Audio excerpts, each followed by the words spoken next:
말씀은 사사기 6장 11절에서 32절 말씀입니다. 한 절씩 좀 길지만 교독하도록 하겠습니다. 여호와의 사자가 아비에셀 사람 요아스에게 속한 오브라에게 이르러 상수리 나무 아래 앉으니라. 마침 요아스의 아들 기드온이 미디안 사람에게 알리지 아니하려 하여 밀을 포도주 틀에서 타작하더라 하더니 여호와의 사자가 기드온에게 나타나 이르되 큰 용사여 여호와께서 너와 함께 계시도다 하매 기드온이 그에게 대답하되 오 나의 주여 여호와께서 우리와 함께 계시며 어찌하여 이 모든 일이 우리에게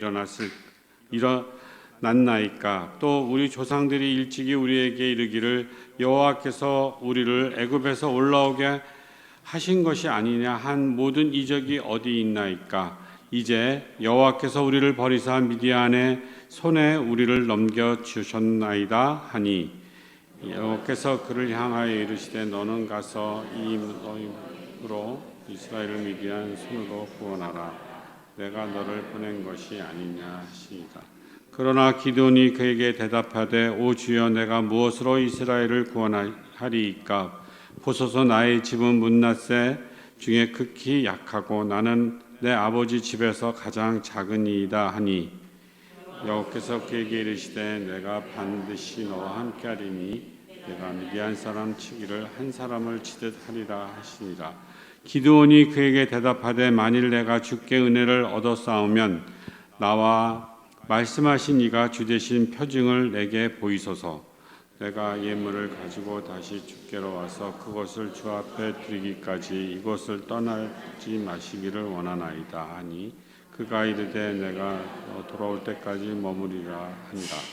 기드온이 가서 염소 새끼 하나를 준비하고 가루 한 예바로 무교병을 만들고 고기를 소쿠리에 담고 국을 양푼에 담아 상수리 나무 아래 그에게로 가져다가 드리매 고기와 무교병을 가져다가 이 바위 위에 놓고 국을 부으라 하니 기드온이 그대로 하니라.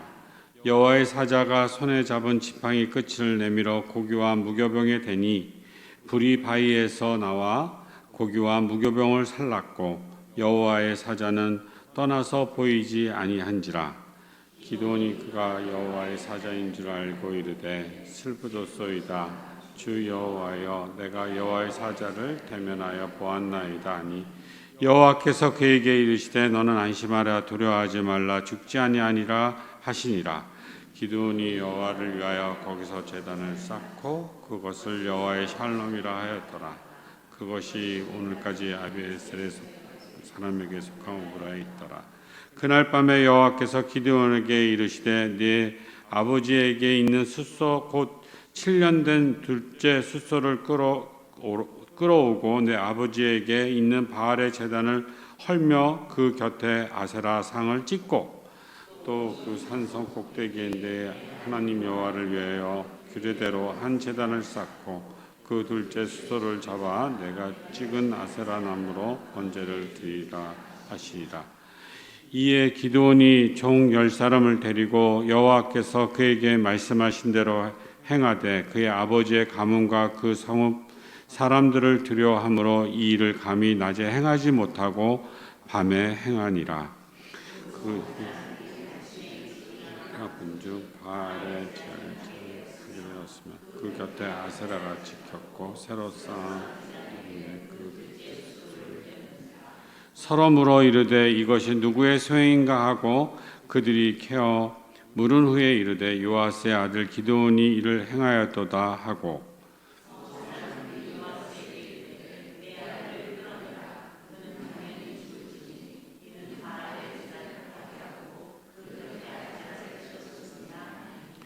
요아스가 자기를 둘러선 모든 자에게 이르되 너희가 바알을 위하여 다투느냐 너희가 바알을 구원하겠느냐 그를 위하여 다투는 자는 아침까지 죽임을 당하리라. 바알이 과연 신일진데 그의 제단을 파괴하였은즉 그가 자신을 위해 다툴 것이니라 하니라. 그날에 기드온이 여룹바벨이라 불렀으니 이는 그가 바알의 제단을 파괴하였으므로 바알이 그와 더불어 다툴 것이라 합니다. 본문 말씀으로 김건준 목사님의 사사기 강의 18번째 시간으로 가장 낮은 곳에서 시작되는 하나님의 능력이라는 제목으로 말씀해 주시겠습니다. 네, 양해를 먼저 하나 좀 구할게요. 평소에도 목소리가 좀 약하고 안 좋은데 오늘 특별히 좀 목소리가 약할 수 있습니다. 그래서 중간에 잘 안 들리면 본인들의 귀에 문제가 있는 게 아니라 제 목소리에 문제가 있는 거니까 저를 찌려 보셔도 됩니다. 근데 중간에 소리가 잘 안 나오더라도 이해해 주십시오. 감기 조심하십시오. 이렇게 일교차가 심하다 보니까 감기가 사람들을 많이 공격하는 것 같습니다. 지금 이제 젤디에 계신 우리 모건사님하고 이제 원집사님이 이렇게 마스크를 하고 계신데 한 분은 감기가 심하시고 한 분은 감기를 방어하시려고 그러고 계세요. 이제 우리가 그렇습니다. 이미 우리에게 닥쳐 있는 어려움도 있고 또 다가오는 어떤 어려움들에 대해서 이렇게 방비하기 위해서 애쓰고 그렇게 우리가 살지요.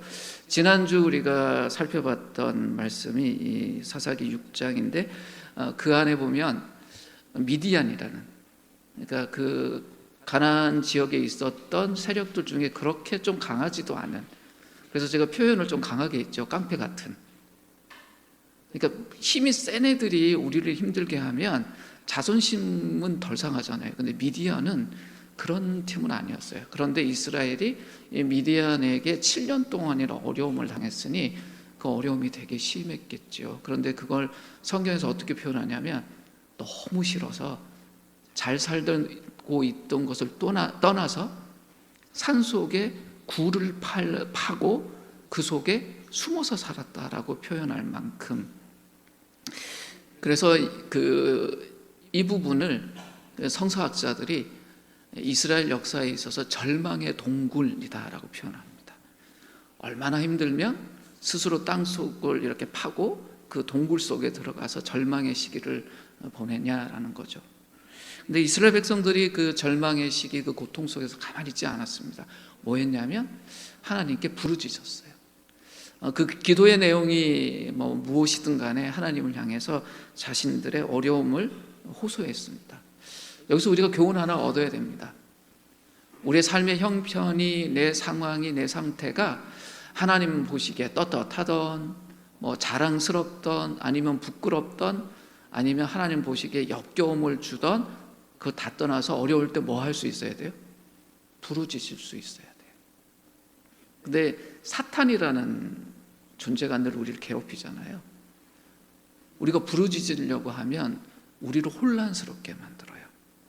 네 주제에, 이거 사탄의 음성입니다. 그러니까 기도의 자리에 이렇게 나오셨을 때 하나님께 기도하려고 할 때 마음속에 불편함이 있는 날이 있잖아요.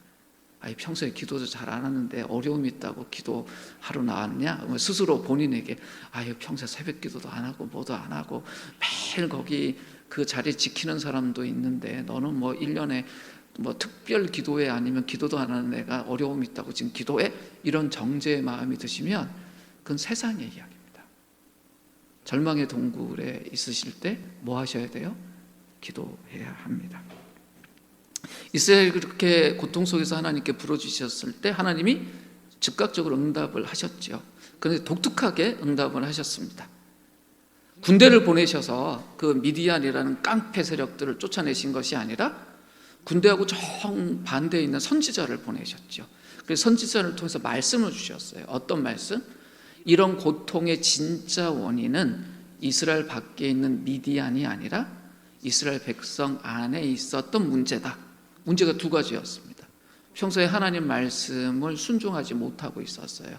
순종하지 못하고 있었다란 말이 뭐냐면 하나님에 대한 예배나 그런 것들이 없었다는 것이 아니라 실제적으로 하나님이 하나님으로 자리하지 못했다. 그래서 이 이스라엘이 하고 있었던 게 뭐냐면 그 땅의 사람들, 원래 거기가 가나안 사람들, 이방인들의 땅이었잖아요. 그 사람들처럼 살고 있었다. 그걸 한마디로 불순종이라고 표현을 했습니다. 하나님의 백성이 하나님과 함께 살면서도 동시에 세상 방식으로 살고 있는 것, 이유가 있었어요. 두려움 때문이었어요.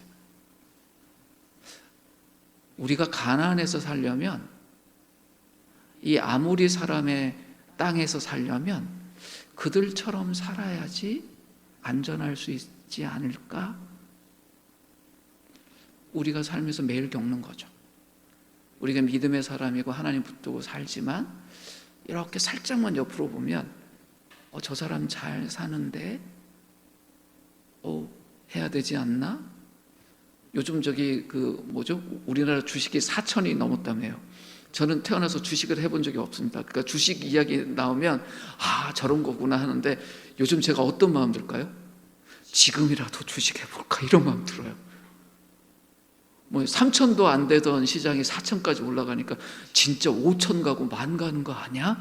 어떤 사람 주식에서 돈 벌었다는 이야기 들으니까 어떤 마음 들까요? 저도 늦었지만 지금이라도 출발해 봐야 될까? 이런 마음이 살짝 들더라고요. 목사가 주식한다 그러면 아마 사람들 다 비웃을 거예요. 그렇죠? 근데 사람 마음이 이래요. 그러니까 본문에 나오는 이스라엘이 이해된단 말입니다. 근데 그래서는 안 되죠. 그래서 하나님이 냉철한 진단을 해주셨습니다. 그것이 지난주의 말씀이었고 오늘 우리가 함께 읽었던 말씀은 바로 그 다음 이야기입니다. 하나님이 진단을 내리신 이후에 한 큰 사건을 일으키시는데 독특한 사건이에요. 이제 문제의 원인을 보여주셨으니 문제를 해결하셔야 되면 그 문제를 해결하는 데 가장 적당한 사람을 부르셔야 될 거잖아요. 그런데 하나님이 희한한 사람을 부르세요. 진짜 약하고 겁 많은 사람, 기드온이라는 사람을 부릅니다. 지금 문제가 심각하면 그 문제를 해결할 만큼 잘 준비되고 좀 자신감도 있고 능력도 있고 경험도 있고 어쩌면 굉장히 지혜롭고 리더십도 있고 이런 사람을 부르셔야 될 것 같은데 오늘 본문은 정반대의 사람, 진짜 약하고 겁 많은 사람을 하나님이 부르셨다라고 이야기를 해요. 이 말씀이 우리에게 주는 교훈이 있습니다. 우리와 같은 평범한 사람들을 하나님이 부르셨을 때 우리를 통해서 하나님이 어떤 일을 하시는지에 대해서 우리가 바라볼 수 있다는 겁니다. 함께 살아가는 동료들 중에 뛰어난 분들이 계세요. 정말 보면 와 대단하다. 아마 인생을 사시면서 신앙생활 하시면서 이렇게 함께 걸으셨던 분 중에 참 내가 봐도 저분 참 멋지다, 능력 있다 하셨던 분들이 있을 겁니다. 하나님이 그런 분들을 통해서도 일을 하시죠. 여기 이 공동체 안에 우리가 함께 생각하는 한 목사님 계시잖아요.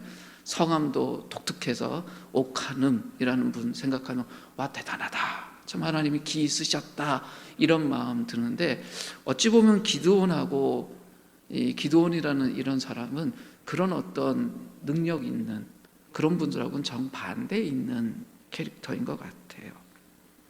오늘 본문 시작하는 11절 말씀을 보면 참 독특한 말씀이 기록되어 있습니다. 함께 천천히 한번 읽겠습니다. 천천히 함께 읽겠습니다. 시작. 여호와의 사자가 아비에셀 사람 요아스에게 속한 오브라에 이르러 상수리 나무에 앉으니라. 마침 요아스의 아들 기드온이 미디안 사람에게 알리지 아니하려 하여 밀을 포도주 틀에서 타작하더니. 좀 이상하지요? 밀 타작하는 거 혹시 보셨어요? 그러면 쌀 타작하는 건 보셨어요? 넓은 마당 같은 데서 하나요? 아니면 조그만 그 밀폐된 공간에서 하나요? 네? 넓은 데서 하죠. 왜 넓은 데서 할까요? 이걸 도리끼질을 잘해야 한 알이라도 더 얻을 수 있어요.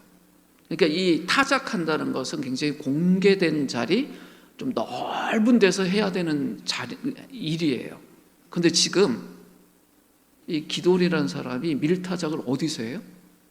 이 포도주 틀이라는 것이요, 이분들이 지금 땅 파고 살았잖아요. 남들이 볼 수 없도록 땅을 깊이 판 곳 안에 포도주를 짜는 그 틀 안에 들어가서 했다는 거예요. 그러면서 뭐라 그래요? 그렇게 타작하는 것을 미디안 사람들이 볼 수 없게 하려고. 만약에 타작하는 게 들키면 어떻게 되는 거예요?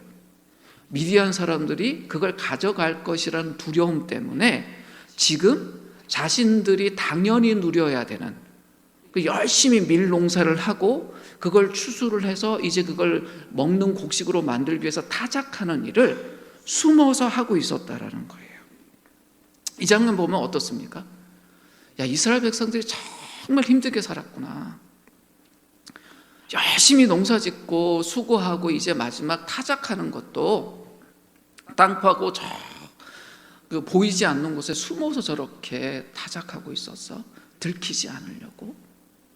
참 그렇습니다. 그죠? 그리고 기드온이라는 개인도 어때요? 어찌 보면 불쌍해 보이고 어찌 보면 처량해 보이는 그런 모습이 있습니다.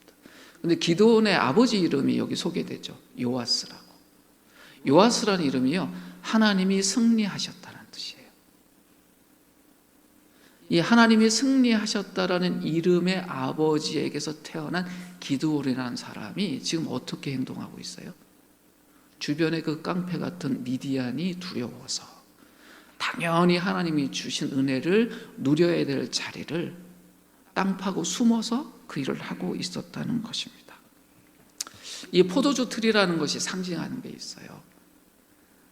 사람들마다 두려움의 장소가 있어요.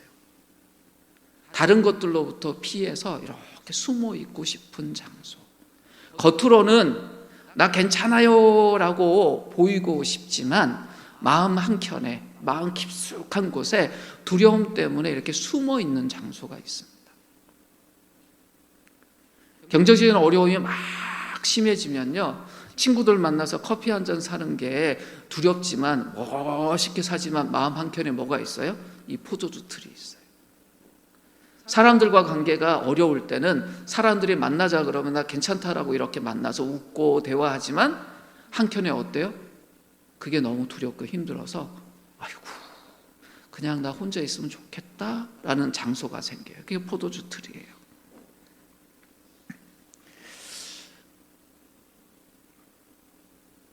우리 각자 그런 자리들이 있습니다.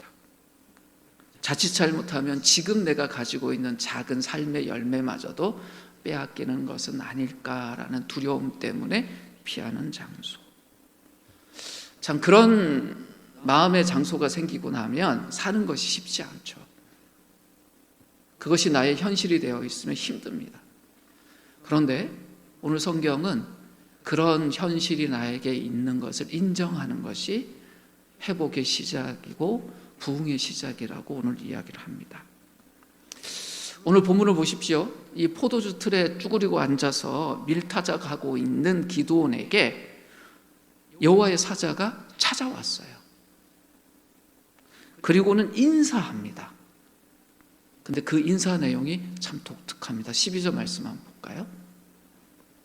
여호와의 사자가 기드온에게 나타나 이르되 뭐라고 하죠? 같이 읽을까요? 큰 용사여 여호와께서 너와 함께 계시도다. 지금 기드온의 모습하고 큰 용사란 말이 어울려요? 만약에 이 모습 그대로 한다면 뭐라고 말해야 될까요? 이 연약한 사람 기드온아 라고 해야 되는데 지금 기드온의 모습하고는 가장 멀리 있는 표현으로 큰 용사여 라고 이야기를 하고 있어요. 미디안이라는 그들이 무서워서 숨어서 있는 사람에게 어찌 보면 현실적으로 가장 부적절한 용어를 가지고 인사합니다. 큰 용사여. 왜 여호와의 사자가 이렇게 인사했을까요? 잠시 생각해 보십시오. 여호와의 사자는 하나님의 뜻을 전하는 사람이잖아요. 뜻을 전하는 존재죠. 하나님이 왜 지금 이 포도주 틀 안에 숨어서 정말 그렇게 꾹 쪼그러져 있는 이 기드온에게 큰 용사여라고 부르셨을까요? 하나님이 지금 현재의 기드온의 모습을 보셨다면 이렇게 부르시지 않았을 거예요. 두려움에 찬, 그래서 밀타작을 하는 그 농부가 숨어서 그러고 있는 모습을 지금 지칭하신다면 큰 용사라고 부르지 않으셨을 겁니다. 하나님 지금 기드온에게서 뭘 보세요? 하나님이 그와 함께 할 때 하나님과 함께 그가 앞으로 이루어낼 일을 그를 통해 보시면서 부르시는 거예요. 뭐라고요? 큰 용사여라고. 이 말씀을 우리에게 적용할 수 있어야 됩니다. 하나님이 우리를 부르시는 이유는 우리가 큰 용사이기 때문에 하나님의 일을 우리에게 맡겼을 때 그 일을 잘 할 수 있을 거라서 부르시는 게 아니에요. 세상은 그렇거든요. 어떤 회사에서 어떤 사람을 뽑을 때 이력서를 뽑으면 이력서를 쭉 보면 어떤 사람을 뽑아요? 그 이력서 중에 제일 나은 사람, 그러니까 제일 큰 용사를 뽑아야 그 일이 잘 될 거라고 생각을 해요. 그것이 지혜죠. 그게 세상의 가장 일반적이고 상식적인 지혜고, 그래서 우리가 그런 능력과 준비를 하려고 애쓰는 거고, 이건 당연한 거고 옳습니다. 그런데 복음은, 성경은 세상의 그런 이치나 상식과 다른 이야기를 해요. 뭐라고 이야기하죠? 우리가 큰 용사가 아닌데 하나님이 우리를 부르세요. 우리에게 능력이, 자랑할 만한 능력이, 자랑할 만한 배경이 없음에도 하나님이 우리를 부르세요. 왜냐하면 우리가 하나님의 용사로 사는 것이 우리의 능력이나 우리의 배경을 기반한 것이 아니기 때문에 그렇습니다. 오늘 인사에서 무슨 이야기를 하냐? 여호와가 너와 함께 하시도라라는 걸 강조해요. 하나님이 우리를 부르셔서 하나님의 일을 맡기시는 기반은 이거예요. 하나님이 우리와 함께 하신다. 이 말 속에는 우리의 정체성을 어디에 둬야 되는지, 내가 큰 용사이기 때문에 하나님의 일을 할 수 있구나, 내가 이런 능력이 있기 때문에 하나님의 일을 할 수 있구나, 내가 이런 배경이 있기 때문에 하나님의 일을 할 수 있구나가 아니라 하나님께 고정하는 거예요. 하나님이 나를 부르시고 하나님이 나와 함께 하시니 내가 하나님의 일을 할 수 있구나라고 우리의 정체성의 기준을 나도 또 내 주변에 있는 상황도 아니라 나를 부르신 하나님에 두게 만드는 이야기입니다. 자, 기드온이 이런 이야기 들었으면 어떻게 반응해야 될까요? 하나님 감사합니다. 저처럼 이렇게 겁많고 연약한 사람을 큰 용사로 불러주시니 참 감사합니다. 그리고 저와 함께 해주신다니 너무너무 감사합니다 라고 반응해야 될 것 같은데, 오늘 본문에 보면 전혀 반대의 반응이 나옵니다. 이 여호와의 사자, 천사의 이 멋진 인사에 대한 기드온의 반응이 뭐였냐면 감사합니다가 아니에요. 오히려 하나님께 따지듯 불평합니다. 그 내용이 13절 말씀에 있는데 세번역 성경이 우리가 흔히 보는 개역개정 말씀보다 좀 더 노골적으로 되어 있습니다. 이렇게 기드온의 말이 시작해요. 감히 엽줍습니다만. 마음이 어떻다는 거예요? 이거 말해도 될까요? 그런데 그 다음 말들이요, 세 가지 이야기를 해요. 주님께서 우리와 함께 계신다면 어째서 우리가 이 모든 어려움을 겪고 있습니까? 지금 이스라엘 어려움 겪고 있었잖아요. 근데 자기들이 어려움 겪고 있는 이유가 뭐 때문이래요? 주님이 우리와 함께 하시지 않은 거 아니냐고. 먼저 그 이야기를 해요. 또 이야기합니다. 우리 조상이 우리에게 주님께서 놀라운 기적을 일으키시어 우리 백성을 이집트에서 인도해 내셨다고 말하였는데 그 모든 기적들이 다 어디에 있단 말입니까? 그 이스라엘 백성들이 끊임없이 들었던 이야기가 뭘까요? 출애굽할 때 하나님이 어떻게 역사하시고 광야에서 어떻게 역사하신지를 끊임없이 들었을 거 아니에요. 그게 이스라엘 백성들의 정체였습니다. 이스라엘 땅, 그 애굽 땅을 나올 때의 수많은 그 10가지 재앙, 홍해를 가른 일, 그리고 광야에서 만나를 먹고 이런 모든 이야기 듣고 여리고를 어떻게 무너뜨리고 여기까지 왔는지 다 들었단 말이에요. 그런데 뭐라 그래요? 그거 진짜예요? 그거 진짜면 그 기적들 지금 우리에게는 어디 있어요? 따져요. 그리고 하나 더 묻죠. 지금은 주님께서 우리를 버리시기까지 하지 않았냐고. 그러니 저 미디안 같은 사람들의 손아귀에 우리가 넘어가 있는 거 아니냐고. 큰 용사여라고 부르고 하나님이 너와 함께 한다라고 인사했는데 거기에 대한 반응이 말도 안 되는 소리다. 하나님이 정말 우리와 함께 한다면 이런 일이 어떻게 당하냐라고 반응해요. 그냥 마음의 서운함만 표현하는 것이 아니라 이 기드온의 이 반응, 하나님의 천사 여호와의 사자에 대한 이 질문은 하나님의 성품이나 하나님 역사하심에 대한 의심과 믿지 못함의 불순종의 내용을 담고 있는 거예요. 나 하나님 못 믿겠어요. 하나님 우리와 함께 하시지 않잖아요. 하나님 함께 한다면 기적 같은 일이 일어났어야지 우리 버리신 거 아니에요 라고 지금 이야기하고 있는 겁니다. 자신들이 겪고 있는 고통, 고난의 원인을 누구에게 돌려요? 하나님께 돌리는 거예요. 이쯤 되면 여호와의 사자가 어떻게 반응해야 될까요? 한번 상상해 보십시오. 큰 용사요 하고 인사했는데 이렇게 막 따지듯 이야기하면 제가 여호와의 천사가 아닌 게 다행이에요. 저 같았으면 팍 한 대 때리고 나 갈란다 이랬을 것 같아요. 근데 오늘 본문은 전혀 다른 방향으로 가요. 겁 많고 숨어 있었던 이에게 큰 용사여 라고 불렀던 은혜보다 더 큰 은혜가 이어집니다. 정말 기드온은 불평이 심했고 무례했습니다. 그런데 여호와의 사자는 그를 책망하지 않습니다. 그를 떠나지 않습니다. 버리지 않습니다. 오히려 더 강력한 말씀을 그 기드온에게 줘요. 14절 말씀 한번 볼까요? 같이 한번 천천히 읽겠습니다. 여호와께서 그를 향하여 이르시되 너는 가서 이 너의 힘으로 이스라엘을 미디안의 손에서 구원하라. 내가 너를 보낸 것이 아니냐. 그 불평하고 따지는 그를 향해서 뭐라 그래요? 네 힘으로 이스라엘을 미디안에서 구하라. 근데 뭐 이야기를 해요? 내가 너를 보낸 것이 아니냐라고 이야기합니다. 이 정도 되면 기드온이 어떻게 반응해야 돼요? 좀 늦었지만 타이밍이 그래야 그러겠습니다 해야 되는데 변명해요. 15절 말씀 한번 볼까요? 그러나라고 시작해요. 기드온이 그에게 대답했다. 오 주여, 내가 무엇으로 이스라엘을 구원하리까? 보소서 나의 집은 므라세 중에 극히 약하고 나는 내 아버지 집에서 가장 작은 자입니다. 하나님 함께 하셔도 나는 너무 작은 사람이라서 못한다는 거예요. 이쯤 되면 포기할 만한도 하잖아요. 그런데요, 하나님이 더 강력한 말씀을 주십니다. 16절 말씀 한번 보십시오. 내가 반드시 너와 함께 하리라. 내가 미디안 사람 치기를 한 사람 치듯 하리라. 미디안이라는 세력이 지금 온 이스라엘을 힘들게 하고 있잖아요. 그런데 기드온에 가서 그 미디안 세력을 치는 게 마치 한 사람 치듯, 그러니까 별것 아닌 것처럼 만들겠다라고 이야기를 주시는 거예요.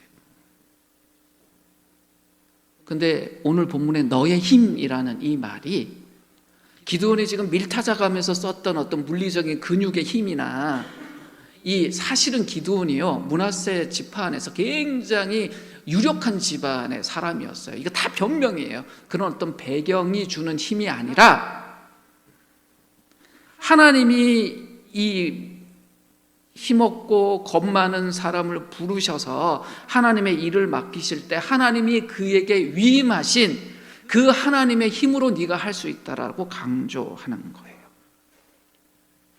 이것이 오늘 우리에게 주는 하나님의 복음이기도 합니다.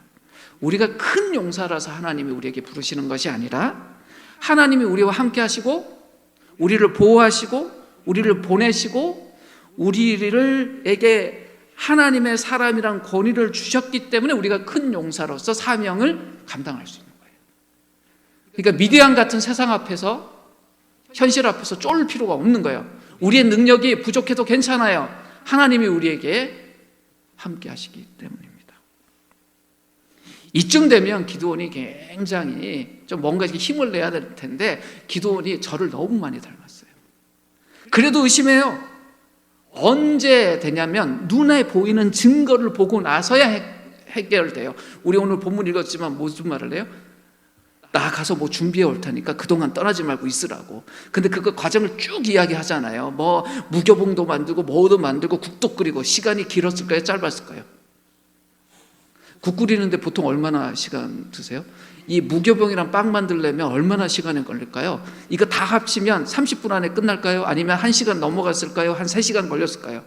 이게 뭐예요? 나 지금 여호와의 사자를 만나기는 만났는데 이거 여호와의 사자 같지가 않아. 의심하는 거예요. 그래서 내가 가서 지금 뭔가 음식 준비해서 오면 그때쯤 되면 이 존재가 없을 거야. 그러니까 이건 해프닝으로 끝날까 생각하고 한참 가서 만들어 와요. 그리고는 그걸 갖고 와서 어떻게 합니까? 여호와의 사자가 그럼 이거 바위에 둬라. 불로 다 태워버려요. 그제서야 뭘 알아요? 아, 내가 만났던 이 존재가 진짜 여호와의 사자구나. 그제서야 확신을 가져요.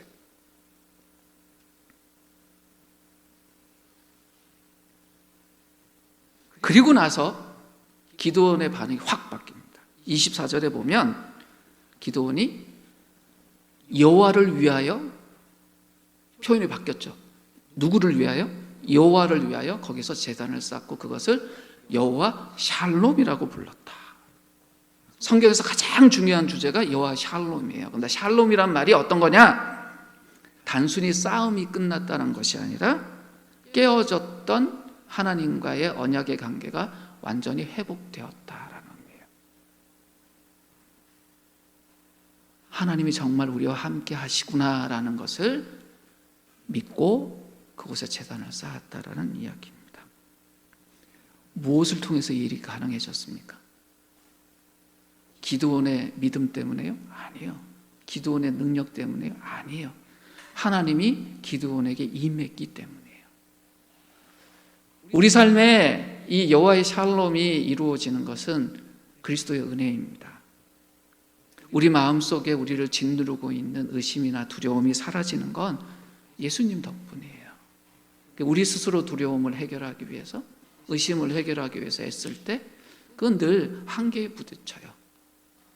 근데 오늘 본문에서 보듯 하나님의 임재 안에서 비로소 해결이 됩니다.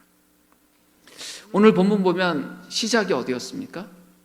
땅 속에 숨어 있는 비참한 포도주 틀이었잖아요. 근데 어디에서 지금 끝이 나요? 여호와 샬롬이라는 제단에서 끝이 나요. 하나님이 이 이야기를 통해서 우리에게 보여주시는 게 있어요. 우리의 삶이 지금 땅 속에 숨어 있는 포도주 틀 같은 곳이라도 하나님 우리를 거기에 두시는 것이 아니라 어디로 부르신다고요? 여호와 샬롬이라는 제단으로 부르신다는 거예요. 이렇게 하나님의 은혜를 경험한 기드온, 이제는 뭔가 할 수 있을 것 같은 준비가 된 기드온에게 하나님이 첫 번째 사명을 주시는데 그 사명이 좀 독특해요. 25절 말씀 한번 보시죠. 그날 밤에 여호와께서 기드온에게 이르시되 내 아버지에게 있는 수소 곧 7년 된 둘째 수소를 끌어오고 내 아버지에게 있는 바알의 제단을 헐며 그 곁에 아세라상을 찍고 이러죠. 이제 준비됐으니 미디안하고 싸워라, 미디안하고 전쟁을 준비하라는 사명을 먼저 주신 게 아니라 무슨 이야기예요? 너와 너의 집 내부부터 해결하자라는 이야기를 하세요. 기드온에게 가장 지금 중요한 사명이 뭐예요? 바깥으로 나가는 싸움이 아니라 자기 집과 마음속 깊이 박혀 있었던 우상 숭배. 오늘 표현을 보면 바알의 제단이 어디 있었대요? 너희 집에 있었잖아요. 이게 진짜입니다. 기드온 집안이요, 잘 먹고 잘 살았어요. 뭐 때문에요? 자기 집에 뭘 갖고 있었어요? 바알의 제단. 그럼 동네 사람들이 바알에게 제사 드리려면 누구인데 와야 돼요? 이 집에 왔어요. 그러니 그거 가지고 붙들고 있었던 사람이에요. 이 므낫세 지파 안에 이 집안하고 연결된 사람들은 바알하고 관계 맺으려면 다들 어디 온 거예요? 이 집에 와갖고 제사 드리고 그랬던 거예요. 그런데 지금 뭐 하라고요? 그거 부셔야 된다. 그걸 부셔야, 그걸 해결해야, 이 내부의 문제를 해결해야 나머지 것들도 할 수 있다라고 이야기를 합니다. 성경은 끊임없이 우리가 세상 속에서 그리스도인답게 살고 반듯한 삶을 살고 영향력 있는 삶을 살 때 우리 내부 안에 있는 이 바알의 제단을 부수는 것부터 하라고 하고 그것이 중요하다는 이야기를 합니다. 진짜 능력이 어디에서 드러나냐? 외부의 싸움에서 이길 때도 드러나죠. 그러나 내면의 불순종, 우리 내면에 있는 이 바알의 제단을 깨트리는 데서 일어납니다. 기드온이 순종을 해요. 그런데요, 성경 참 고약합니다. 그냥 기도원이 순종했다고 써놓으면 되는데 있는 그대로 써요. 27절 말씀 한번 보죠. 그리고 오늘 말씀 마무리하려고 하는데요. 같이 읽을까요?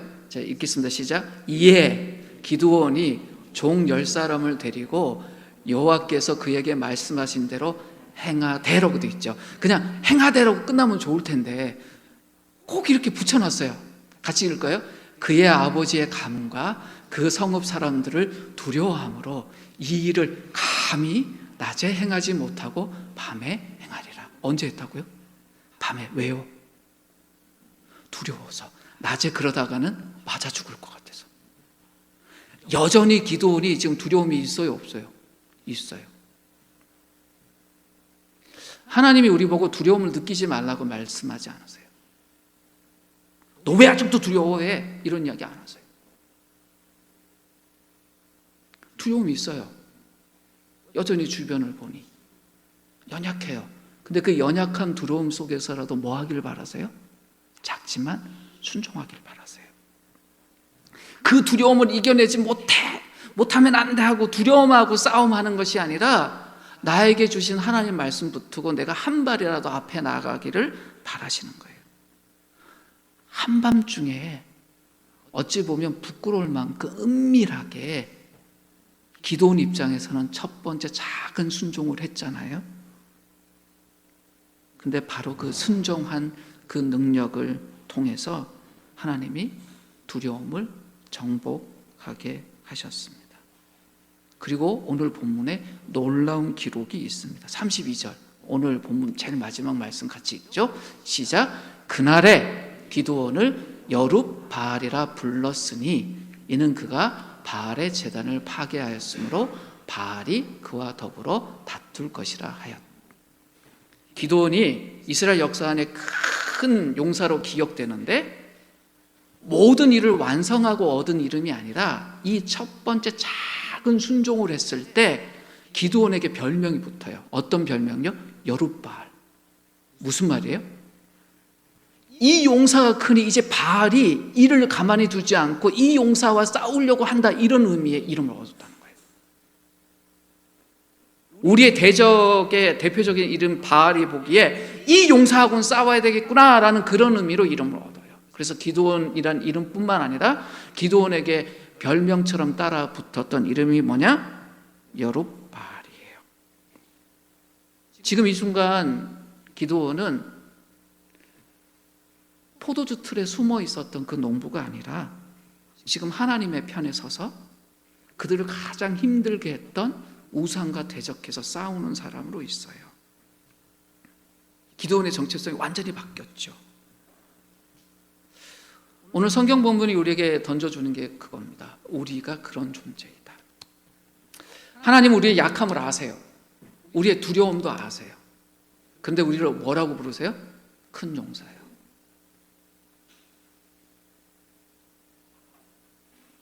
우리를 이렇게 부르시는 하나님, 우리를 어디로 초대하셨어요?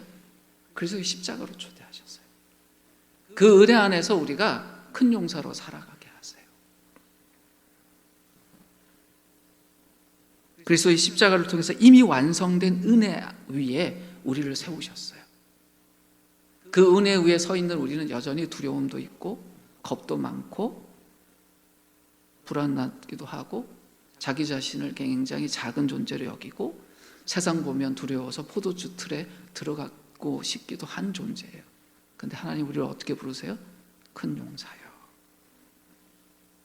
그래서 매일 우리는 이 두려움의 자리에서 믿음으로 일어서는 삶을 살아야 합니다. 우리 마음속에 두려움을 해결하는 방법은 하나입니다. 하나님의 말씀을 붙드는 것. 그래서 하나님 어떻게 하셨어요? 기드온에게 당신의 사자를, 당신의 말씀을 전할 사자를 보내시고 이야기하셨습니다. 그 말씀에 우리가 작은 순종이라고라도 반응할 때 어떻게 될까요?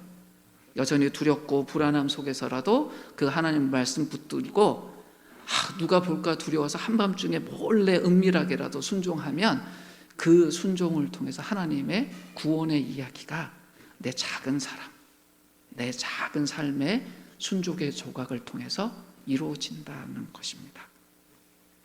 그것이 우리에게 주어진 이야기예요. 기드온에게만 여룻바알이라는 이름이 주어진 것이 아니라 그리스도 안에 있는 우리 모두에게 여룻바알이라는 이름이 주어져 있습니다. 자기 자신에게 이렇게 이야기하시죠. 내가 여룻바알이야. 그리고 주변에 있는 분을 한번 쳐다보시고 저희가 여룻바알이야. 이렇게 한번 쳐다보시죠. 그리고 오늘부터 우리가 그렇게 세상과 대적해서 살 수 있는 하나님의 큰 용사로 믿음의 길을 걸어갈 수 있는 걸 다짐했으면 합니다. 이 시간에 기도할 텐데요. 3가지 기도 제목을 드릴게요. 첫 번째는 지금 나의 삶 속에 있는 포도주 틀은 뭘까? 내게 있는 포도주 틀은 뭘까? 내가 왜 그 포도주 틀에 앉아 있을까? 한번 생각해 보십시오. 두 번째는 기드온이 하나님의 임재 앞에서 불평하면서 질문했잖아요. 내가 지금 겪고 있는 이 고난, 하나님이 정말 살아계신다면 나에게 오지 않았을 텐데 라고 생각한 부분이 있다면 그것이 어떤 부분인지 한번 생각해 보십시오. 그리고 마지막으로 나의 이런 연약함에도 불구하고 하나님이 오늘 나의 삶에 주시는 사명은 뭘까? 그 3가지를 함께 잠시 생각하고 저희들 기도하는 시간 갖도록 하겠습니다.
사랑과 은혜가 풍성하신 하나님, 오늘 말씀을 통해 기드온의 비참한 속에 임했던 하나님의 능력을 보게 하시니 감사합니다.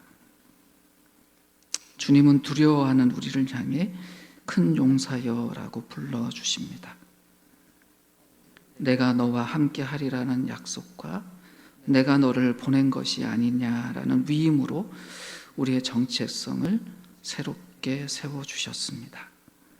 이 복음의 은혜를 감사하며 붙들며 그 위에서 우리의 삶의 걸음을 걸어가게 하옵소서.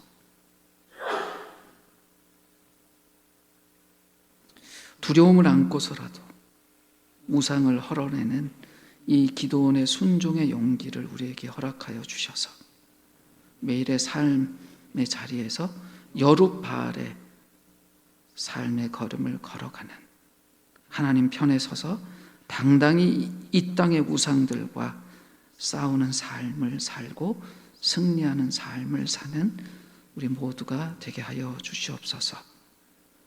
우리에게 찾아오시고 말씀하시는 그 하나님의 은혜를 바라보며 구하며 기도합니다.